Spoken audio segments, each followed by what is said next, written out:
Tour of duty को लेकर के देश में विभिन्न प्रकार की अराजकताएं फैली हुई हैं। सबसे पहले तो मैं अपने देश के उन नौजवानों से विनम्र प्रार्थना करना चाहता हूं, अपील करना चाहता हूं कि कृपया करके आप लोग अपनी बातों को सरकार को एक सुव्यवस्थित और शांत अहिंसावादी तरीके से रखिए।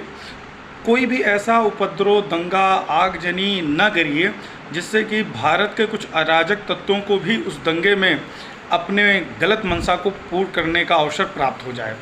कहीं ना कहीं हमारे देश के नौनिहाल, हमारे देश के नौजवान, हमारे देश के वो नए रंगरूट जो कहीं ना कहीं भारतीय जल सेनाओं, थल सेनाओं और वायु सेनाओं में अपने जीवन का समर्पण दे करके, सेवा दे करके नौकरी करना चाहते थे, कहीं ना कहीं टूर ऑफ ड्यूटी से उनकी मंशा आहत हुई है। दूसरा, मैं बात करना चाहता हूं वर्तमान की सरकारों से, उनके जिम्मेदार पदाधिकारियों से, उनके मंत्रियों से और सीधे अपने प्रधानमंत्री से। आप हमेशा मन की बात करने आते हैं तो कम से कम जब कोई भी नई योजना का प्रतिपादन आप करिए, कोई भी नई चीज़ें आप लॉन्च करिए, तो उसी के पूरे व्याख्यान को लेकर के अगर आप मन की बात में आएंगे तो शायद इस प्रकार की अराजकताएं देश में देखने को नहीं मिलेंगी।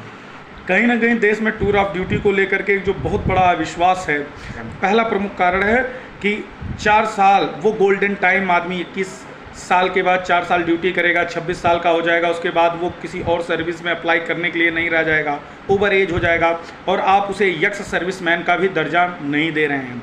इसके पहले जो लोग पूरी सर्विसें करते थे, 40 साल 45 साल की उम्र पे रिटायर होते थे, पेंशन पाते थे, एक्स सर्विसमैन का दर्जा पाते थे, उसके बाद भी वो गार्ड से अधिक कुछ नहीं बन पाते थे। इक्के दुक्के को छोड़ करके बाकी लोग सिक्योरिटी गार्ड से अधिक कुछ नहीं बन पाते थे। तो आप सोचिए, एक बहुत बड़ा जत्था, एक बहुत बड़ा पैमाना, एक बहुत बड़ी जनसंख्या हर 4 साल बाद जब रिटायर होगी और उन्हें यक्स सर्विसमैन का भी दर्जा नहीं मिलेगा, तो इस महंगाई में वो 12 लाख रुपए से अपने परिवार का कोई भरण पोषण नहीं कर पाएंगे।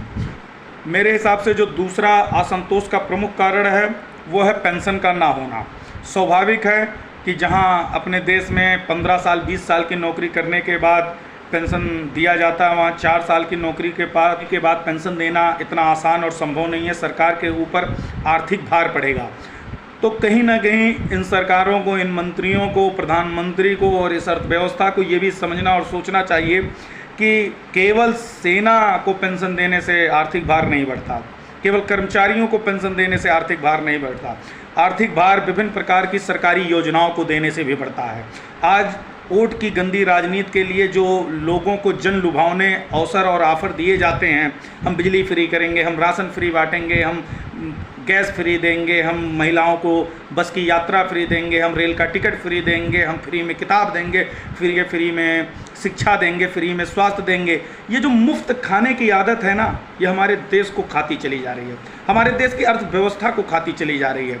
और इसके विपरीत अगर दूसरी बात करें, जो जनमानस में असंतोष है, जो लोगों का कहना है, वह भी एक बहुत बड़ा कारण है कि जो व्यक्ति जितनी बार मंत्री रहे, जो व्यक्ति जितनी बार विधायक और सांसद रहे, उसको उतनी बार पेंशन। एक ही व्यक्ति को एक ही जीवन में अगर 3 बार मंत्री रहा तो 3 पेंशन, लेकिन वहीं पर एक ही व्यक्ति को जिसने 60 साल तक नौकरी की, अपनी निष्ठा, अपनी ईमानदारी, अपनी प्रतिभा, अपनी योग्यता, अपनी शारीरिक क्षमता लगा करके देश के लिए काम किया, उसको एक बार भी पेंशन नहीं मिलता।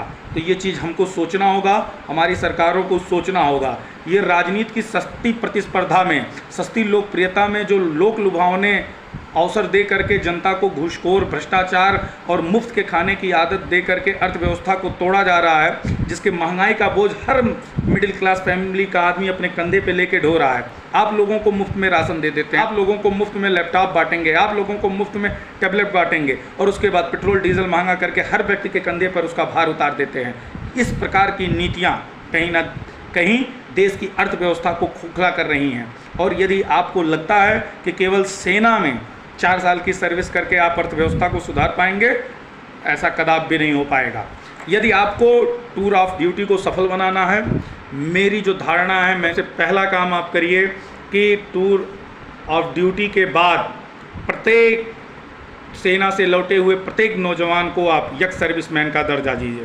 दूसरी चीज़, यदि संभव हो, आप टूर ऑफ ड्यूटी को सफल बनाना चाहते हैं तो आप इजराइल की तरह प्रत्येक नौकरियों के लिए टूर ऑफ ड्यूटी को अनिवार्य कर दीजिए। जिसको डॉक्टर बनना है वो भी टूर ऑफ ड्यूटी से होके आने के बाद एमबीबीएस कर पाएगा। जिसको टीचिंग करना है वो टूर ऑफ ड्यूटी से होके आने के बाद टेट और सुपर टेट की परीक्षा देगा। जिसको इंजीनियरिंग करना है वो टूर ऑफ ड्यूटी से होके आने के बाद परीक्षाएं देगा। यूपीएससी, आईएएस, जितनी भी प्रतियोगी परीक्षाएं हैं और जितने भी सरकारी पद हैं, चाहे राज्य स्तर पर चाहे केंद्र स्तर पर, प्रत्येक में नौकरी पाने का प्रथम जो स्तर होगा, जो प्रथम बाध्यता होगी, जो फर्स्ट क्वालिफिकेशन होगा, वो होना चाहिए टूर ऑफ ड्यूटी। इससे प्रत्येक नौजवान के आगे एक बंदिश आएगी, एक भावना आएगी और इस तरीके से अपने देश भारत का हर नौजवान, हर युवा, हर वर्ग कहीं ना कहीं एक ट्रेंड मिलिट्रेंड होगा। इसके ऊपर आर्थिक भार कम पड़ेगा। क्योंकि आपने उसकी आयु सीमा 17 वर्ष से 21 वर्ष रखी है। यदि 21 वर्ष की उम्र में कोई व्यक्ति नौकरी पाता है, टूर ऑफ ड्यूटी पर जाता है और 4 साल की वो नौकरी करता है, तो ऐसे में वो लगभग 25 साढ़े 25 साल की उम्र में रिटायर होगा।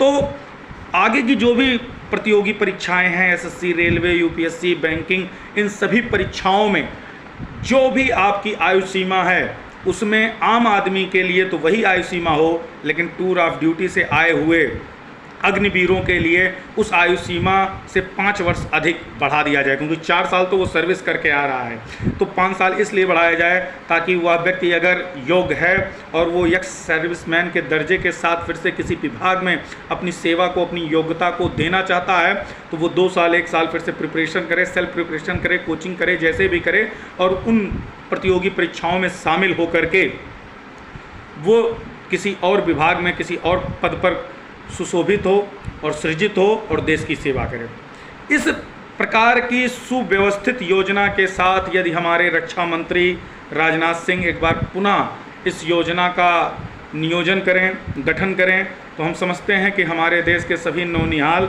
इसको सहज स्वीकार करेंगे, देश आपका स्वागत करेगा और इस प्रकार की नीतियों से हमारे देश की सेना सशक्त रहेगी। बहुत बहुत धन्यवाद।